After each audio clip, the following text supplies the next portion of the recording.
when there's no excuses left, your success is on you, your losses are on you, fuck, you meet yourself really, really quick. And I gotta be honest, I didn't necessarily like who I met when I first I was just gonna ask you that. I did a lot of therapy as a kid because mom and dad were trying to figure out what the fuck was the matter with me because I was just an asshole.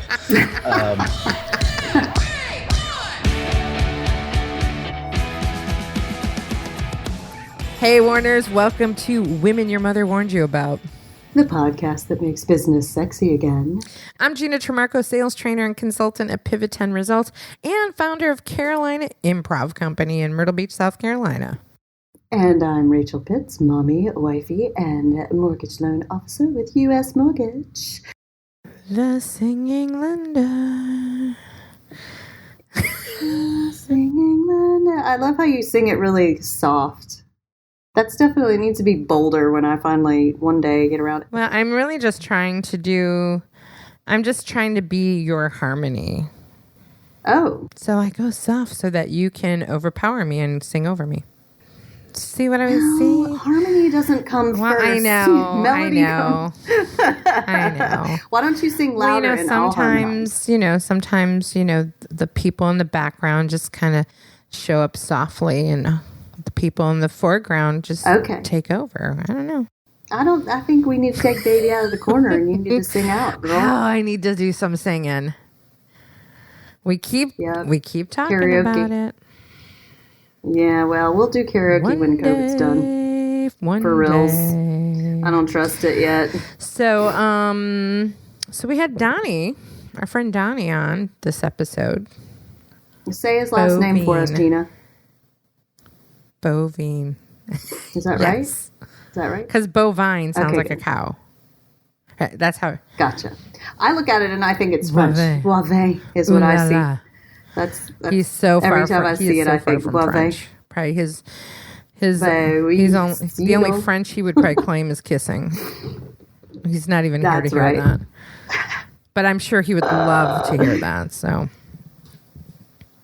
it's always, his stuff is always interesting. So he's definitely, I think he likes to come off as a pain in the ass, and he's so hard to deal with and all of that. But really, he's such an intelligent person. He's so great at what he does. And it's true that I was thinking about when he mentioned the first time that I spoke with him, he suggested that I take my book and record it in chapters and do an audiobook and then also make it into a podcast. And it took me a while to do it, but he was right, because more people will consume my book the way that I now I'm just battling how to get the freaking thing. It's not as easy as it seems, let me tell you. Getting an audiobook on Audible. Just saying. Good. You can teach the rest of us. That's definitely a teachable moment. That could be something we put on our Patreon page. Oh, yeah. Where can they find the Patreon page? That is such a great question. Patreon.com/Warners. Become a subscriber to that. So many great things you can get over there. That's bonus. Some bonus footage. Shit. So let's talk about Donnie Boivin a little more. He started. You started your relationship with him when he was on your other the podcast, Pivotal Leader. Right? Actually, I started a relationship with him. Actually, he did an episode on the Pivotal Leader, and then it was right in the beginning of the launch of of Women Your Mother Warned You About. So, I've probably known him about a year and a half now, and that's how he came into our radar and entered my life and then entered your life. And he's like that little brother of ours.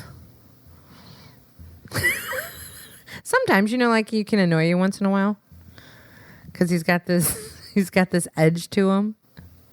Maybe for me, maybe he's a little brother to me. Okay, we'll go with that.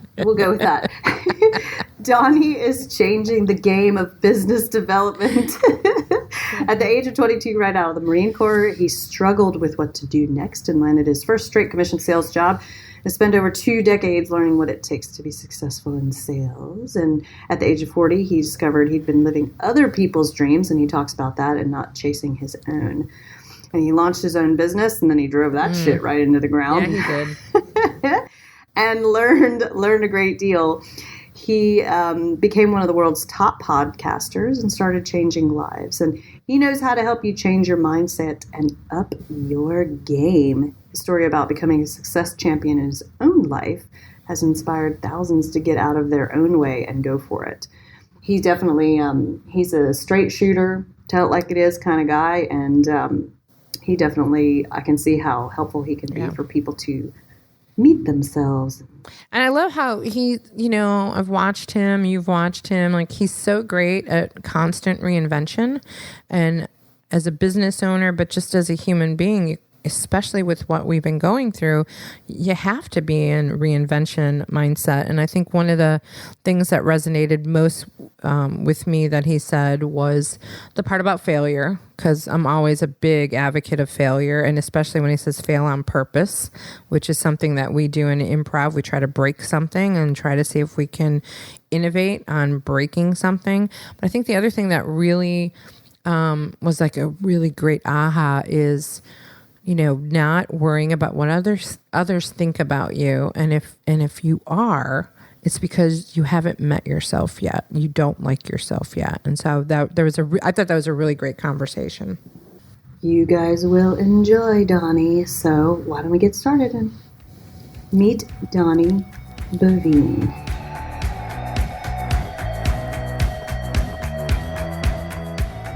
Welcome, Donnie, to Women Your Mother Warned You About.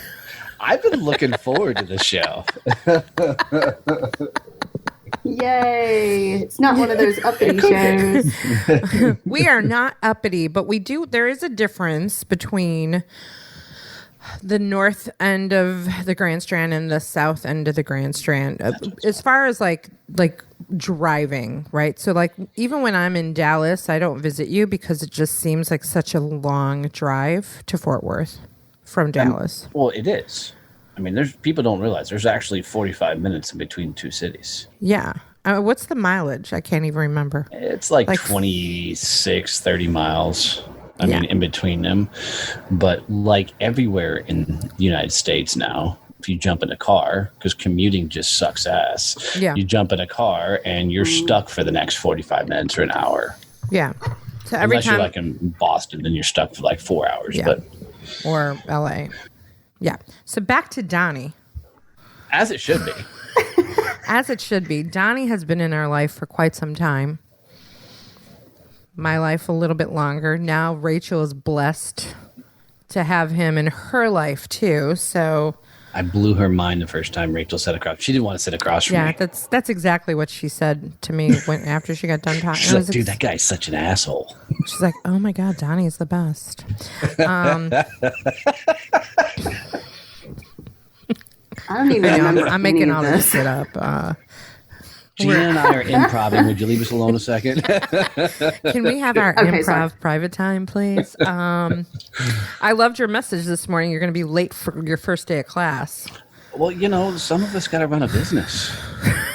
Well, some of it, yeah, me too. I really could bust your chops and say I didn't get a calendar invite. I already heard that from one of your associates. So I know. He's like, did you get anything from Gina? I'm like, no, it'll pop up. We're having a little technical problem with MailChimp right now. No, well, seriously. It's MailChimp. Well, there's that too. So no, seriously, like that. We could get in a whole technology conversation. MailChimp is literally taking all of our contacts. We should never get in a technology conversation. That's why I have Kevin, because he does all that shit for me. And that's why you're probably catching hell from him. Oh, well, because then Kevin that's his worst. Okay, well, then I'm going to hire Kevin. Fine. Yeah, anyway, moving on. We're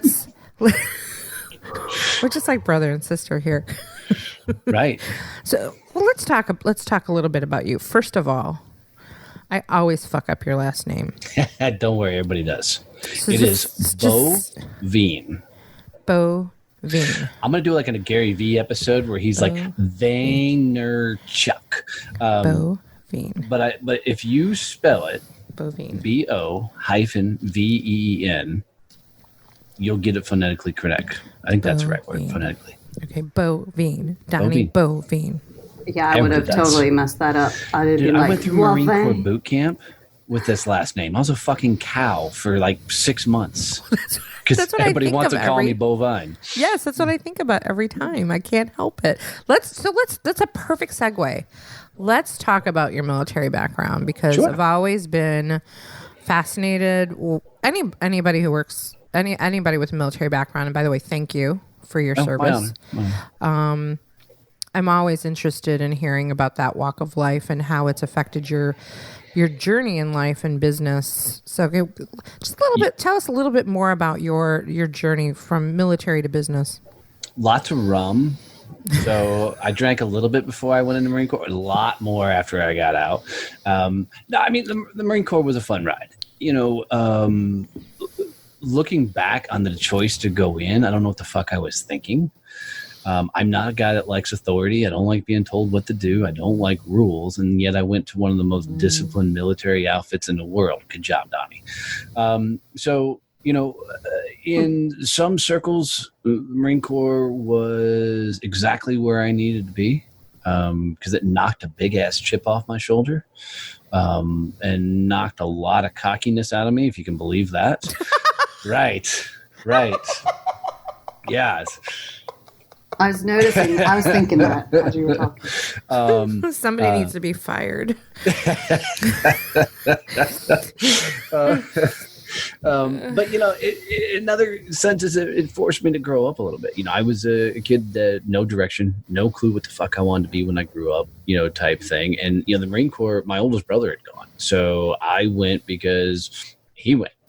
It wasn't like I really was like, okay, I'm ready to be, you know, defend the country or be some badass, or no, it was just something to do because I was heading down a stupid track. I was going to get a lot of fucking trouble for being an idiot. So, you know, I just signed up and went. Did 4 years and a lot of crazy ass stories that I will never tell. A lot of good stories that I will tell. But you know, after I got out, I think like most guys when they got out of the military, I was fucking lost. I mean, luckily my best friend and his old man, you know, had an HVAC company, heating and air conditioning company, and I went to work for them. But most of my friends couldn't find work, the guys that I got out of the Marine Corps with. And what people don't understand is two things. Being a veteran, being in the military means fucking nothing in corporate America. Absolutely means jack and shit.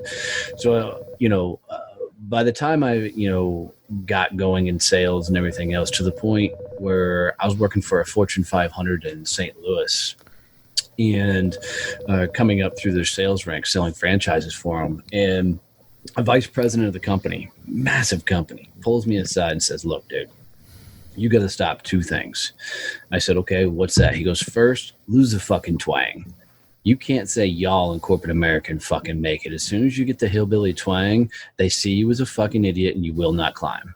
Wow. He goes, second, stop telling people you're a fucking veteran. It means nothing in corporate America.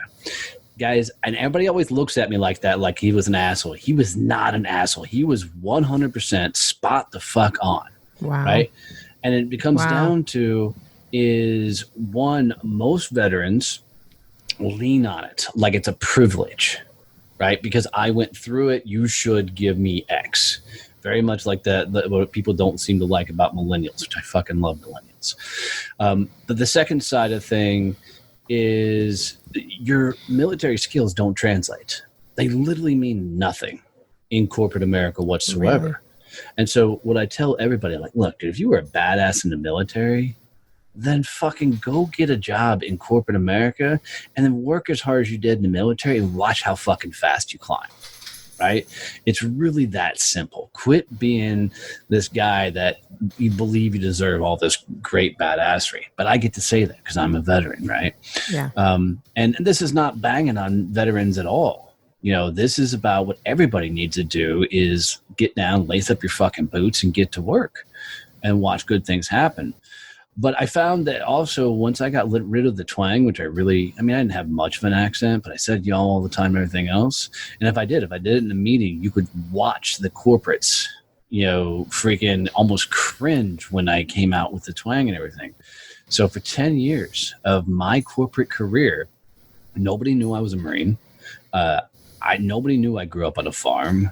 I mean, I hid all of that shit because rightfully so, if you're going to play the corporate game and you're going to climb the corporate ladder to do the suit wearing, follow in line type career, then yeah, that shit's of no value. But that's also why I found myself completely staying in a sales career where none of that shit fucking mattered. And I told everybody I was a Marine. I told people I grew up on a fucking farm, and I came myself, right? And that's where I found the sales side of things. But if you're trying to be Mr. Fall in Line, Mrs. Fall in Line, anything, then your past has no value in the current future. Do you still honestly feel that way today? Like if you were to give someone advice on 100%, that? Yeah. Really? Yeah. So, I mean, with the way the world is going right now and changes and really paying attention to people's needs to stand in their value and stand in who they are. It's irrelevant in corporate America. Completely irrelevant. They do not give a shit. Corporate America does not have emotions. But don't you think that needs to change, or it should change? I with think what's going on? In my opinion, I think if people are dumb enough to go work for somebody else versus creating your own world, then fuck it. You deserve what you get. Unless you find an organization that does not have that attitude 100%. Of not giving a shit, right? If you understand their culture. Absolutely. But most companies don't give a shit about culture, right? Most companies are out to make a buck.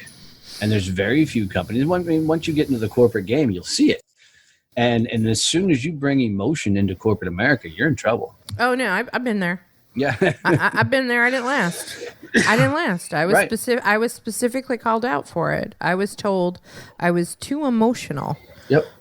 Literally told by the CEO that I needed to stop that. I was too aggressive. Well, I got that. And then I got the I make decisions based on my intuition, and that needed to stop. Yeah, I mean, the way to get promoted in corporate America is shut up and do what you're told. Right? That's it. And if you don't shut up and do what you're told and follow the lines and follow the rules, then you're not going to get promoted. You got to look a certain way, you got to act a certain way, and you got to be a certain way. And that's just why, I always found myself in these different types of sales roles was in the more blue collar side of things, because I could set my own schedule. I could work my own agendas. Now I still, had dress codes and things like that. But for the most part, sales became my first freedom, because as long as I hit my numbers, right, nobody gave a shit. That's all they care about. Yep. Hit your numbers, and they put up with salespeople who are different, obnoxious, a pain in the ass, which most salespeople are. Right? We're cut from a different cloth. What's fascinating is the people that I call GSDs, the get shit done, which is the three of us sitting here, right? Mm-hmm. The get shit done people, as soon as you put us in a box, we'll fight. Right? We're going to pick fight. I can suffocate. I suffocate just thinking about being put in a box. Well, and here's the interesting thing, is it takes the GSDs to really move a company. Because they're the ones that are going to be your salespeople out front, making big deals happen, making big shit happen. And they're your squeaky wheels. Yeah, totally. I mean, I got called a lone wolf so many times because, they would set a number in front of me. And I'm like, okay, cool. That's the number. Let's go get that. And then I'd hit the number. Then I'd stop selling. Because what's the fucking point after that? I don't get any bonuses. I don't get shit after that. And they're like, you're such a freaking loose wheel. You're a lone wolf. You don't want to hang out in the companies and everything else. I said, why?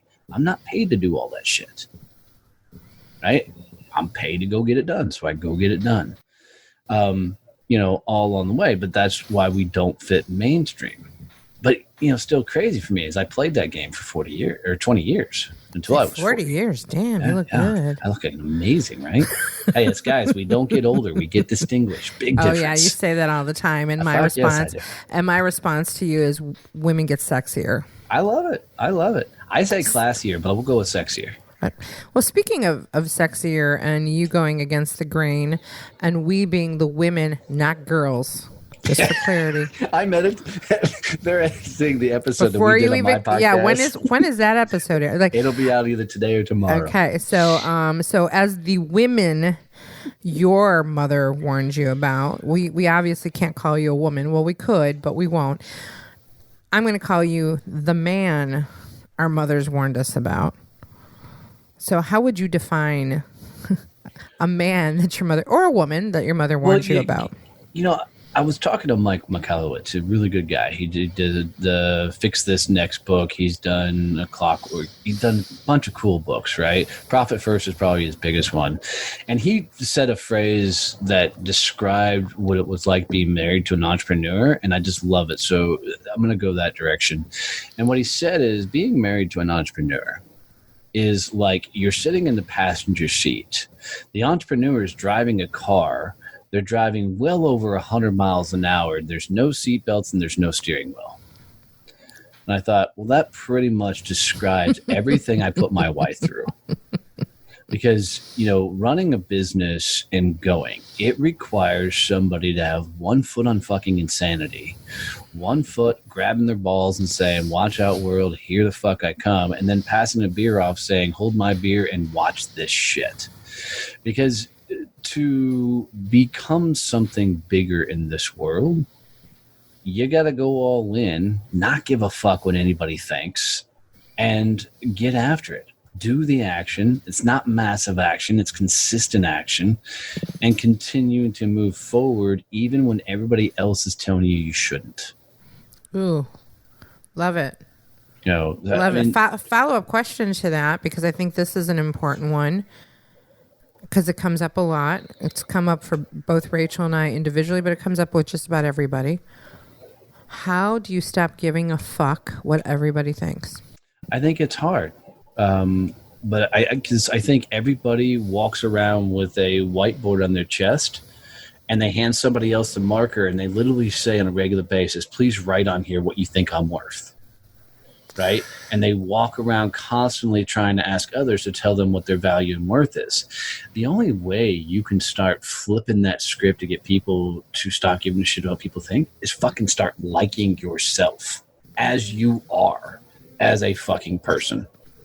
Because the reason you give a shit what people think is because you don't like who you are as a person. And odds are it's probably because you haven't met that fucking person yet. See, I didn't fully meet me until I launched a business and ran the fucking thing straight into the ground. Because as a salesperson, I was good, right? It wasn't a natural born salesperson. I freaking figured it out and got good at it. So it wasn't hard for me. It wasn't a big leap to be good in sales. So, but if anybody would have asked me, I would have told you, yeah, I'm the best sales guy around. You know, I'll crush anything you put in front of me and I'll kill it. And I really thought I knew who I was. But it wasn't until I ran my business into the ground before I rebuilt it, and I had nobody in the world left to blame but me, did I go, oh my fucking God, there I am. Because up until that point, I had no idea who I was, because I don't want to say life was easy, but it was easier. I didn't put myself in situations where I had to fight. I didn't put myself in situations where I had to learn. I did what needed to get done to get where I wanted to go. And so when there's no excuses left, your success is on you, your losses are on you, fuck, you meet yourself really, really quick. And I gotta be honest, I didn't necessarily like who I met when I first I was just gonna ask you that. I think Rachel might be able to chime in. I know I can chime in. There are days where I do not like who I met. Yeah. And I think it because I put her on timeout or put her in a corner. Or... Well, I mean, for me, I grew up in a sales world where you got the deal done no matter what. Right? That means a lot of my business dealings were transactional. You know, I just got the fucking deals done. Right? I always believed the philosophy was this. There's always two sales. Sale one is to get the deal done outside the business. Sale number two is to get the deal done inside the business. And that's when you're convincing everybody else the shit you just sold was a good deal in the first place. Right? And so that was always my philosophy. Is my job was to go get it. And I never screwed anybody in a sales deal. But I guarantee that I did a lot of shit to make sure the sales came in no matter what. I was going to get those sales in. And I think it forced me to live two lives because I didn't really like Sales Donnie. So Sales Donnie showed up for work, corporate America, the 8 to 5 type, never 8 to 5, but 8 to 5 type world. And that's who came out all the time. But when I went home, I was a rum drinking, wishing I was living on a farm, hair crazy, wearing a ball cap, t-shirts, fucking foul mouth, the whole 9 yards. But I couldn't always bring that guy to work because that guy wasn't getting you kids. You just get fired. Right. So it was interesting when I started, really meeting me for the first time, this whole idea of holy fuck, I can be totally me and make more money because I'm finding more people that are into me, my brand, my message, and who I am, and be authentic on the shit that I want to connect with people with. That's where people screws up authenticity. People are like, you got to be authentic. You got to be authentic. And they think that means share everything about your fucking life. No, that's not what it means to be authentic. You're authentic in the places you want to connect with people on the same shit you geek out on. That's why I talk about farming. This is why I cuss. This is where I wear t-shirts and ball caps and boots and, I'm just me because I want those people that go, fuck, that's just the dude I want to hang out with. And that's what it means to be authentic. And that's what I had to find, but it took me damn near losing everything that I had, except my wife. That girl's fucking amazing. Lose almost everything I had to get to that point where it was okay to be me. So to answer your question, how do people stop giving a shit what other people think? You got to fucking like yourself. Because once you do, it doesn't give a matter what anybody else fucking thinks. Mm-hmm. And that's the tough part for people. Hey, Warner's, just a quick reminder. If you love this episode, share the love. Share it with someone. Share this episode or the show with a friend. Pass the link on. Promote it on social media, on the interwebs. Share the show. Share the love. And now back to the show. Yeah, that's the hard part because some people don't want to look in the mirror, and I think it's some of the hardest work I've ever done. Is I'm in recovery from being a crazy addict, and it's the majority of any type of 12-step program is like look in the mirror and bring every scenario back to yourself and what's your part in it, and take your own inventory each day and all that stuff. And it's not easy to do. And Gina and I, we always talk about therapy, and most therapy, the scary part about therapy for people is that you actually are sitting with somebody who's guiding you inward, and who you meet there is sometimes not comfortable. No, well said. It's I did a lot of therapy as a kid because mom and dad were trying to figure out what the fuck was the matter with me because I was just an asshole. Something's wrong with him, doctor, for sure. Well, there was actually one therapist that finally helped me out. He pulled me, and I'm like a sophomore in high school at this point, and he's like, dude, what the fuck is your problem? And he's like talking to me like a real person. I said, I don't know what the fuck you mean. He's like, why are you such an ass? And I said, I don't know. He goes, why do you think your parents have you sitting here? And I'm like, because they're worried I'm going to end up just like fucking them. They're worried that I'm not going to freaking go big in life, and they see a lot of potential in me, and they're worried that I'm not going to fucking do something awesome with my life, that I'm just going to fucking settle. And he goes, all right, cool, get out of here. Pulled mom and dad in and said, he knows it. He knows he's going to hit fucking rock bottom, and it's going to take him to hit rock bottom and go. Let him go. Let him fall flat on his fucking face, and he'll fight. And he was right. I mean, it just took a lot of years later for it to happen, but he was right, and When did the rock bottom happen? Is that when you when I drove the company into ground? Yeah. Okay. So I mean, up to that point, my wife and I had bought our dream farm. You know, we got our Victorian house on our acreage with all the animals and everything else. I built a second house on the property for my in-laws, and you know, we were really enjoying life. Well, 6 months into running my business, I'm standing across from my wife, going, "Baby, we're about to fucking lose everything." 3 months behind on mortgages, cars that are fucking talking about getting repoed. I'm trying to figure out even how to pay the lights.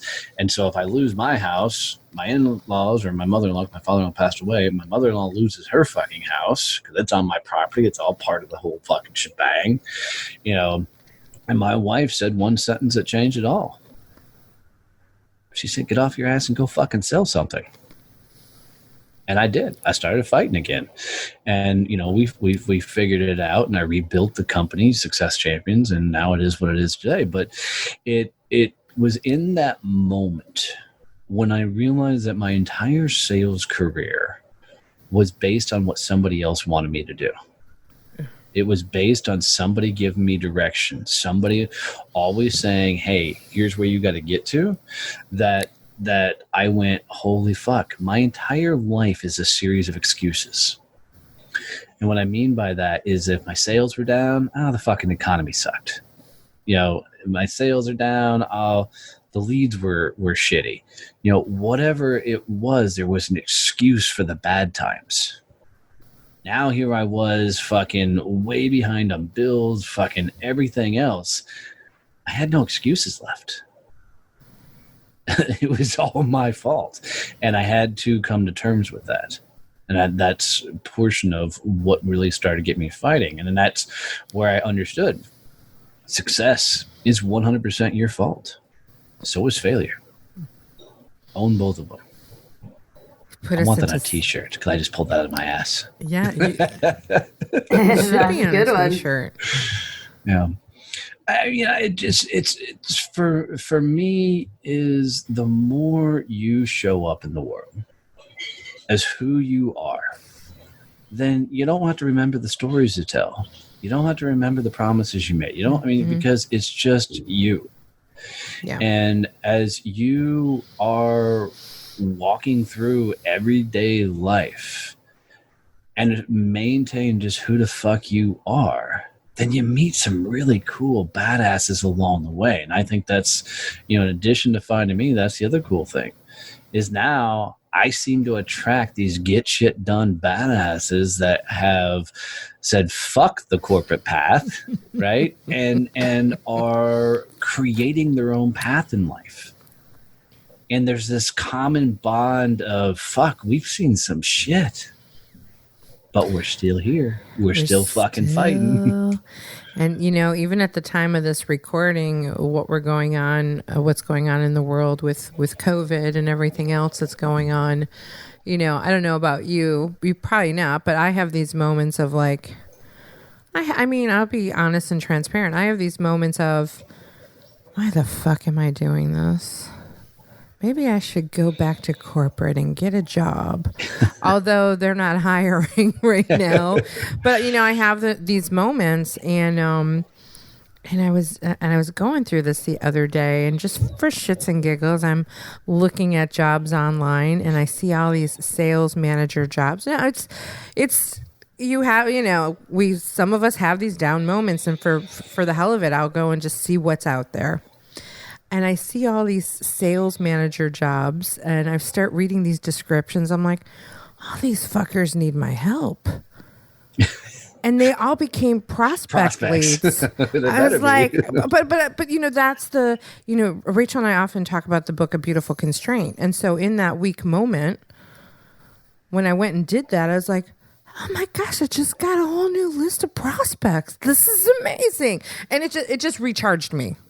And sometimes you gotta go find that thing to recharge you, because it's not always so easy. And when I got sick 4 years ago, and I did get a job temporarily because I needed to get back on my feet and get the business back on its feet, I said, I will never do this again. Never go back to corporate. And then I remembered that the other day. I'm like, remember that promise you made? You would never go back.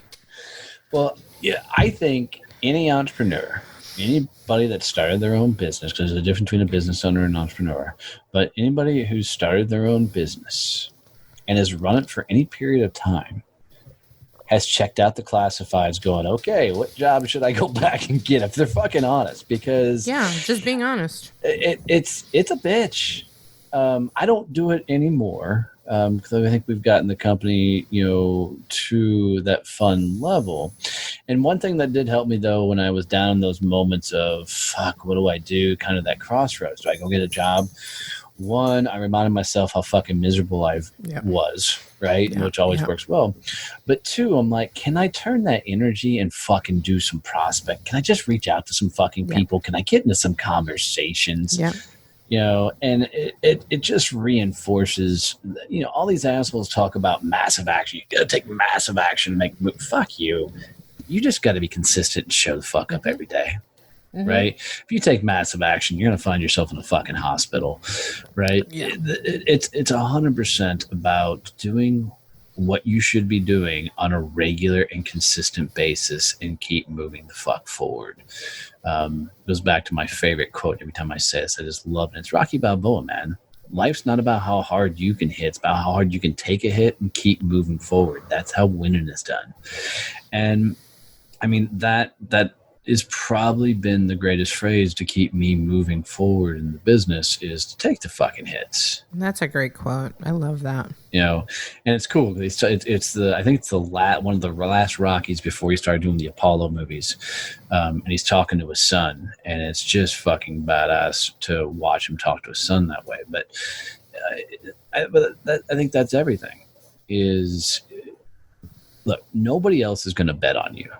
Nobody else thinks you're going to make it. Nobody else thinks you're going to be a success. They're actually all secretly hoping you fucking fail so they can feel better about them damn self, right? Mm-hmm. And they're all fucking jealous that you had the balls to get out and start a business, do something for yourself, right? But they're all rooting for you to fucking lose, right?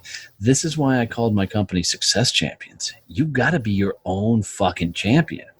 Because nobody else is, right? Yeah. Nobody's going to fucking step out front and say, come on, follow me. We got this. No.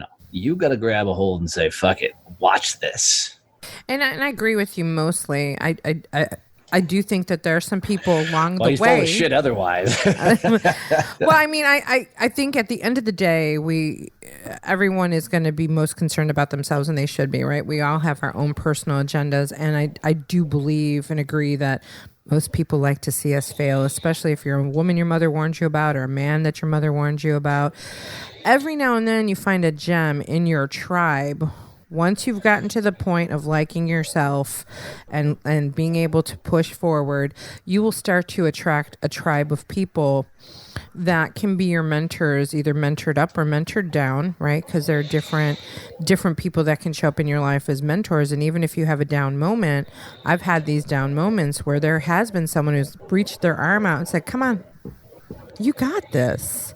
Come on. Or maybe they're a little bit smarter than me and they have a little more information that's going to take me to the next level. It's few and far between, but I do think that there are some people out there that exist that actually give a shit about you. 100% agree with that.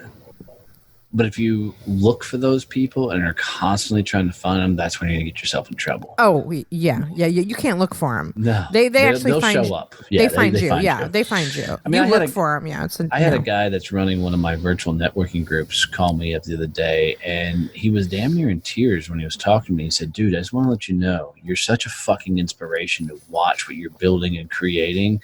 He goes, I'm just fucking proud of you. And that's a cool fucking thing to hear. Right? Because nobody hears somebody's proud of them enough. Right? Yeah. I told that to one of my clients a few months back, and she totally bawled, lost her everything. I mean, was just crying like ugly girl cry. And she goes, I haven't had somebody tell me they were proud of me since my parents died. And so which at that moment was a big teaching moment for me. I'm like, fuck, I got to tell people I'm proud of them when they do the right shit more often. Because we just don't do it as enough, and so that's a great learning lesson. Yeah, I definitely grew up with great parents, but they didn't say I love you very freely, and they didn't say I'm proud of you really freely. And I went through years and years of thinking my dad wasn't really proud of me, like wondering, until I experienced like third party of his staff and his clients, like, your dad always talks about you and he's so proud of you. No. And then I was like, oh, I get it. He's just not, that's just not it's not natural to him. So therefore I tell my daughter, I love you all the time. And I tell her I'm proud of her all the time because I just wanted it so badly. Probably fucked me up somewhere along the way. I think there's a lot more than that fucked you up. We'll go with that. I fucked me up pretty good. Yeah. Well, I'm finding myself in this current situation, this office that I'm sitting in right now is the closest to corporate America I've ever been. I work for U.S. Mortgage Corporation. And I'm a salesperson. Like, I don't get paid. I get paid for what I, kill and drag back, if you will. I love that analogy. I'm out there like hunting and gathering and dragging shit back, and then I hand it off to the processors. But it is still a corporate environment. It's interesting because I've always been in the arts world and then in the sales world and real estate, and I've always been outside of it. But it's definitely, and of course, it didn't take me long to go, I need to start that other business again. But I still make people scratch their heads by the way that I do my marketing and, pull my arts background in. I keep people scratching their heads. Well, you continue, I think, Rachel, to be kind of a renegade as far as that goes. And just follow her TikTok. I mean, she pushes the envelope, right? And that doesn't necessarily always work in corporate unless, again, it goes back to if you can find a culture that will.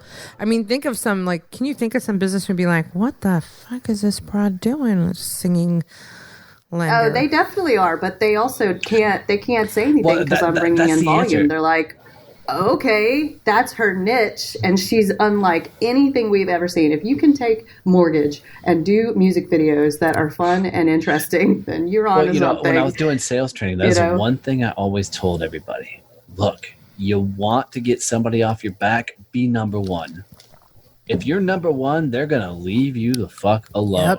Yep. It's number 2 through 20 that'll be like, step up your game. What the fuck? But that's how I got away with some of the shit that I got away with. And that's a really excellent point because I remember in my corporate days with IMAX Corporation, my theater was number 1 or in the top. Well, it was in the top 5 for the world for revenue, and they just let me do crazy shit, even though it annoyed them because they're like, well, she's producing and she's turning that business around, and I'm like, they just left me alone. I was the kid that just ran away with things. Yeah.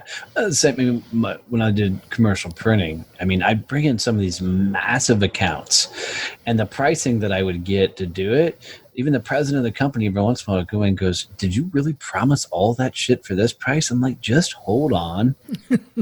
And then, a few months later, we'd be doing millions of dollars worth of business with this company because we just need to get in the fucking door. So they learned really quick to fucking just let him do his thing. Let him do his thing. It's gonna come out. And, there was company picnics that I didn't fucking go to. There was, all this stuff that I just wasn't necessarily a part of because I just didn't give a shit. My job was to go sell something. And, so, I mean, it comes back to that. So when you're in the top of your game, everybody leaves you alone. And at the same time, you're going to have haters. Oh, fuck yes. Right? I mean, the people that come out of the woodworks are like, well, they get all the good leads, or they have the good territory, or they have the fuck you. Or they're like, why does he get to do that? Right. Oh, just because he's the rainmaker? That's not fair. Everybody should be treated the same. And the answer is fucking outwork me, right? That's it. You want it? Outwork me. There's only one guy in all the companies I ever sold for that I never outsold. Fucker pissed me off. Because every time I went big, he went bigger. Right? That's the environment you want in. You want 2 fucking lone wolves duking it the fuck out to try and be number 1. You want to grow a company fast, that's how you grow fast. That's awesome. Yeah, and the way I approach, I just had a phone call this morning where I got like a shout out of having a really great sales month last month, and I honestly was like, I'm so glad that you shared that because I had no idea that that's where I stood. I'm just out there getting shit done. My head is down. I'm doing the deal. If you get too caught up in whether it's just the way I see it. If I get too caught up in whatever the number is, then I get worried about what that number is. I'm just like motoring forward, doing the phone calls, creating the content, talking to people, like getting it done. That's just my approach. And but yeah, the competition thing. When I see, I'm like number 3. How can I get to number 1? It's that part's fun. And I think that's one of the distinguishing factors of my get shit done people.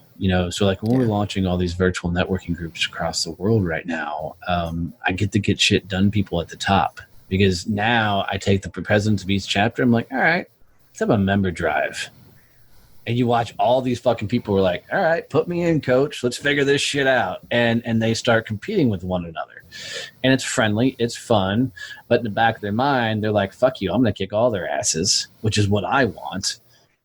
And cool shit happens because you're naturally using their strengths, their talents to put their skill sets to the test that they're naturally wired and programmed in their DNA to do. And you let them fucking run. Yeah, they don't have to be you. They don't have to be Donnie. Right. 100%. Well, let's talk a little bit about that before we wrap up the show. More about Success Champions and more about these networking groups across the world. Tell us more about that. Sure. So Success Champions started off as I was going to be the next biggest motivational speaker in the world. That was my mission. And then I realized nobody knew who the fuck I was, so nobody was hired me to speak. So this whole idea it's of being funny how that happens. Yeah, like that. Right. It's amazing that you actually got to have a brand out there to be successful in that market. Who knew? So the business evolved, and for me, everything leads back to sales because that's just my background. People just seem to like the way I break down sales, very much Big Bird style. So when I launched the podcast, I launched it originally because I wanted to hear other people's stories. I wanted to hear what they went through to get through success because as I launched it, I was just coming out of one of the shittiest times in my life trying to rebuild the company. And so I wanted to hear these successful stories. And I think that's part of the reason that it took off as well as it did. And then from the podcast, we launched the Facebook group. And then from the Facebook group, we launched the magazine. And things just kept going and going and going, all the way up until we were going to do the Badass Business Summit. And I'd rented out the Hearst Convention Center here in Fort Worth, Texas, and we were bringing in 12 speakers from around the world to talk on business development, sales, write your book, get on stages. And then COVID happened. And literally the city shut us down. I finally got a phone call from the city saying, look, dude, you could not have this convention. We will literally lock the doors and nobody will get in. I'm like, all right, we're officially postponed. So we postponed it till September of 2020. Well, in the meantime, I'd been doing business online, teaching business development, sales, and everything until, for almost 3 years at that point. And I looked at the team and said, okay, we got to figure out right now how to help small businesses. Most of them have never done business online. How do we help them right now grow and scale their businesses?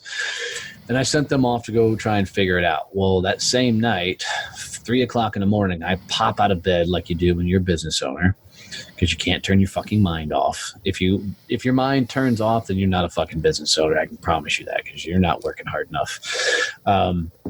And I went, holy fuck, I built a lot of my sales training business, which I did millions of dollars in sales training. And I built that all through networking and building networking groups and everything else. I bet I can do these fucking things virtually. So when I used to do networking groups in person, what I would do is I'd go to organizations like BNI, the Chambers, or Rotaries. And each one of those groups, there's usually only 1 or 2 people that are actually out growing and scaling their business. Everybody else is looking for a fucking handout because they don't know how to go sell outside of a networking group. right? They only know how to sell inside that group. So I would go grab the two badasses out of that group, and I started forming my own groups. And I started putting these groups of just these elite badass salespeople, business owners together, and seeing what happened. And what we ended up doing was we were doing millions of dollars in referral on a monthly basis. Because if you got people that are actively outgrowing and scaling their businesses, they can open some fucking doors for you as long as you're working as hard as they are. Yeah. So when we launched these virtual networking groups, Success Champions Networking, what we did is we're like, all right, I want the second tier networker. I want the badasses who get shit done and go out and sell and understand that this networking group is only a portion of their business. So we launched this 2 months ago. And as of the day of this recording, we now have 20 chapters across, or 19 across the U.S. We just opened our first chapter in Canada, and we're continuing to grow and scale by bringing elite badasses together for once a week, 1 hour per week, and allowing them to do virtual networking. In addition to that networking, we're also bringing in the sales and business development training. So every member that joins one of the chapters also gets ongoing training and coaching and business development and sales advice from me as well. So that's it in a nutshell. It's been a fucking hell of a ride. That is super cool. Oh, I truthfully have a mission to change the way people do networking. I love BNI. I love the Rotary. I love all those because they do all the training and shit and things that I don't want to do. They're training people how to network. They're training people how to get their business good. When the cream rises to the top, I want them fuckers. I want them to come play. Let's really go big, right? So those organizations, everything are amazing. But literally, you put a bunch of badasses in a room and say, let's go grow a business and watch what fucking happens. You know, and I think it's where a lot of people screw up in business is a lot of people in business are trying to save the world. You can't save the world. You got to get selfish as fuck, save yourself first, and then go after the badasses. And what's cool is when you work with the badasses, the ones that actually want to do something, then you're helping the world through osmosis because they're watching the climb. And then they start doing the shit you're telling these badasses to do. But that's the only way you can actually impact and change the world is you got to go after the action takers. You got to go after the get shit done people and then watch what they do with the knowledge and things you get them. And I promise if anybody's starting a business, if you go after the action takers, your business will go a hell of a lot faster than going after the broke dick people that can't help themselves or really truly have no desire to help themselves. Mic drop. Y'all gave me a pedestal, so I was going to take it. I like it. So true. There's get shit done people, and then there's the that's not my job people. Oh. And then there's the hand it to me people. Yeah.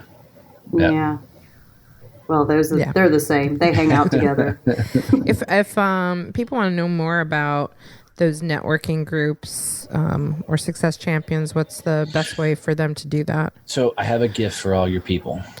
Ooh, we love gifts. One of the things that I sucked at was putting out content on a regular basis. I absolutely sucked at it at the gate. So I went and learned, studied, and tried to figure out everything I could. How could I create content?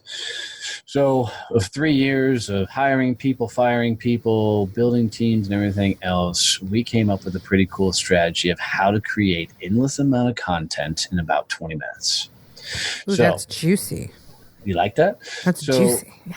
In my private business development Facebook groups and everything that I run, that's all part of Success Champions Networking. I taught a class on how to create all this virtual content in about 20 minutes. And literally you can record one video and make all this massive amount of content. So if your people listening will text, I am a success champion to 817-318-6030, I will send them that video for free. So it's a 45-minute class I did teaching step-by-step how to use all the tools that we use, and all the tools are free. So literally by watching this video, going downloading these tools, you can create a massive amount of content. So 817-318-6030, text I am a success champion, and I'll send that right to you. Otherwise, Rachel, did you write that down? I see you writing. Okay. Yes. So if you guys will follow Success Champions where we are, anywhere you put in Success Champions, we're going to pop up and you can find us there. Awesome. Cool.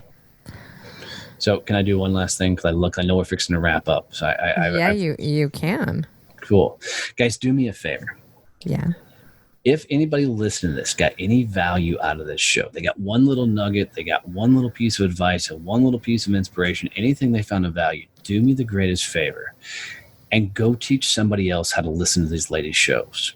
They're putting out amazing content. They're showing up for you on a regular basis. And if you're getting anything out of it, the greatest gift for them, yes, their review's nice. Yes, subscribing is nice. But the ultimate gift that you can tell these ladies thank you for what they're doing is to teach somebody else how to listen to their show. Literally grab somebody's phone, put their podcast on there and say, you got to listen to the show. Send them a private message, send them a text, something, and tell them to listen to the Women Your Mother Warned You About. I almost fucked it up again. Well, thank you. And I don't have to do that now at the end. So I appreciate that. That Absolutely. It's like a double gift. Right? Yeah, you saved me from having to say it. I try and tell people I'm more than sexy blue eyes and, great personality and charm and really good looks and and all that. He's actually awesomely smart too. I'm just a complete package. You are. Except for the beard gut a little bit. I'm working on it, but you are a pack. And he also has some goats. He does. Sometimes you can hear them. Yeah. You can hear them in the background. But I asked him that one day. I'm like, is that like a phone? Like, is that like a ringtone? He's like, no, that's actually goats. Hey, for about a month, I had a baby goat sitting behind me because we were nursing it back to health. Mom had a really, really tough delivery, had triplets, and only one of them made it. And so we had to have a C-section done and everything. So we were literally nursing it back to health. He survived. His name is now Champion. Named as he's the company mascot now. So, love it. So he's a pain in my ass. Like you. Of course. He's like of course. you. So, we got goats, ducks, chickens, geese, guinea hens, rabbits, dogs, cats, and we just got, I keep calling them a flying squirrel. It's not a flying squirrel. Sugar glider. That's it. I always forget who they are. Just got a sugar glider. So I just took an old China hutch and pulled all the glass out of it and put fencing on the inside of it. So we turned a huge ass China hutch into this whole mansion for this damn sugar glider in the house. So. I want to see pictures of that. Yeah, my wife took pictures. She's supposed to be sending them to me. So I'll put them in the group for too long. Well, hey, we love you. Thank you guys so much for having me on. We love having you on the show. We love being on your show. We love being part of your champions. So thank you when you invite us in and for all that you give to us and to our listeners, our warners. One more time before we send you on your way, if you want to give that information just one more time for people on how they can connect with you. Absolutely. Send I am a success champion to 817-318-6030. So, I am a success champion. Is that your personal cell? Do we get to be but I'll give you guys my cell. I don't mind it. Hell no, that's not my personal cell. The one thing that I talk about being authentic, and I like people to hear this. I never once did I mention my wife's name, nor will I ever. Right? This is when I talk about being authentic. You share the shit you want to share. You share the shit with the people you want to connect with. I don't put my wife out there because, that's not where she needs to be. That's not where she wants to be. So just a last tidbit of thought. Nice. You know where your bread is buttered. When you got it good, you protect it. Amen. Well, thank you one more time, Donnie, for being on the show. And thank you, Warners, for listening today to this episode of Women Your Mother Warned You About. To learn more about the show, Rachel, myself, our Keith Walters, who could not be here with us today, you can go to womenyourmotherwarnedyouabout.com to find all of that and connect with us. That's right. And to connect with me personally, you can find me at thesinginglender.com or at that fabulous website, womenyourmotherwarnedyouabout.com, with also some cool free shit. And I don't need to tell you to go share it because Donnie's already done that for me. So sweet, less for me to say. So Warners, keep on keeping it sexy, and remember, for the best relationships, keep it real, raw, and relevant. And a little irreverence doesn't hurt either. Bye, Warners.